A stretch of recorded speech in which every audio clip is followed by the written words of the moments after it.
Seguimos en la SED te lleva comentando los estudios más interesantes publicados en el congreso actual que se está celebrando en Ámsterdam.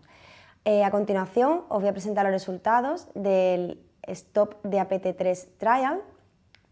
Y bueno, como todos sabéis, la doble terapia antiagregante con un inhibidor de la P2Y12 junto con aspirina, al menos en el primer mes tras el implante de un stent farmacoactivo de nueva generación, es la terapia o la estrategia habitual para la prevención fundamentalmente de eventos isquémicos cardiovasculares, fundamentalmente el de la trombosis de stent, como se demostró clásicamente en el estudio STARS, publicado en New England en el año 1998. Sin embargo, sabemos que la incidencia de sangrados mayores en ese primer mes de doble terapia antiagregante tras intervencionismo coronario percutáneo es alta en la práctica clínica real, especialmente en pacientes que han sufrido un síndrome coronario agudo o que presentan un alto riesgo hemorrágico. El acortar esa doble terapia antiagregante a 1 o 3 meses seguida de una monoterapia antiagregante con un inhibidor de la P2Y12 ha demostrado reducir hasta en un 40% el riesgo relativo de sangrados sin aumentar el riesgo cardiovascular al compararlo con la doble terapia antiagregante estándar tras ICP cuando empleamos stent farmacoactivos de nueva generación. La pregunta clínica es: ¿qué papel desempeña la aspirina en esa doble terapia antiagregante en el primer mes tras un intervencionismo coronario percutáneo?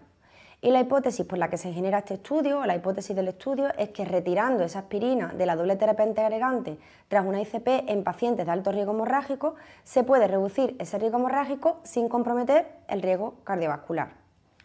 Para eso se diseña el STOP-DAPT3 Trial, que es un ensayo clínico abierto, randomizado, multicéntrico, en el que vamos a comparar la doble terapia antiagregante con prasugrel versus prasugrel sin aspirina en el primer mes tras ICP con este liberador de everolimus en pacientes con un síndrome coronario agudo o con alto riesgo hemorrágico. En el brazo teníamos dos brazos, un brazo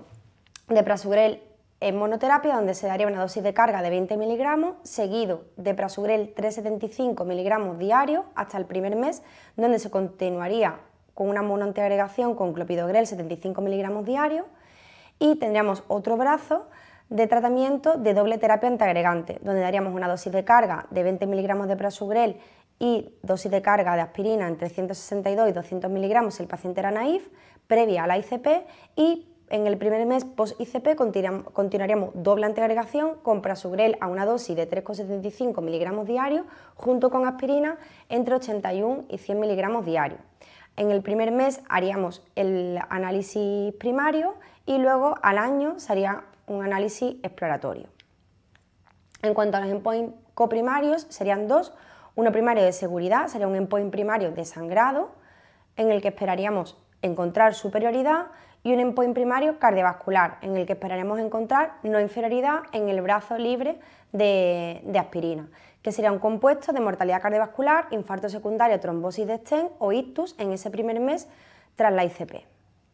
Se randomizaron, se reclutaron 6.000 pacientes, 3.000 pacientes aproximadamente por cada brazo de tratamiento, y estas serían las características basales de la población. En el brazo libre de aspirina, al igual que en el brazo de doble antiagregación con prasugrel a dosis baja, la edad media sería en torno a 70 años, mayor porcentaje de varones, superior al 75% en ambos brazos, y el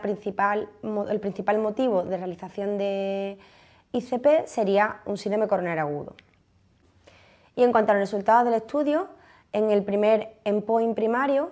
vimos cómo en el brazo libre de aspirina no se demostró la superioridad en cuanto a reducción de sangrado versus la doble terapia antiagregante con prasugrel a dosis baja.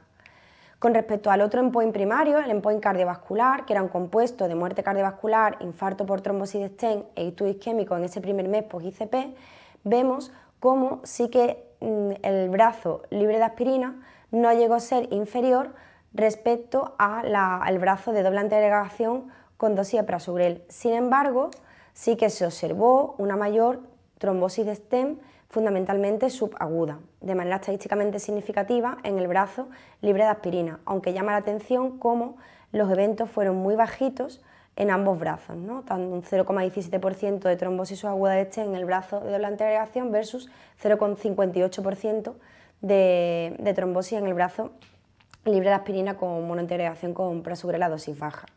Y además también se vio en otros endpoints como al mes hubo una mayor tasa de coronarografía no planeada en el brazo libre de aspirina de manera estadísticamente significativa. Por lo tanto, las conclusiones de este estudio son que la estrategia libre de aspirina usando dosis bajas de prasugrel versus la doble terapia antiagregante con prasugrel y aspirina no demostró superioridad para reducir las hemorragias graves en ese primer mes tras la ICP y además se asoció con un exceso de eventos coronarios, a expensas fundamentalmente de trombosis subaguda de stent y revascularización no planeada, incluyendo lesiones no dianas. Y que por el momento la DAPT con aspirina más un inhibidor de la P2Y12 va a seguir siendo la estrategia estándar, al menos durante ese primer mes tras la ICP. Muchas gracias y seguimos en La SED te lleva.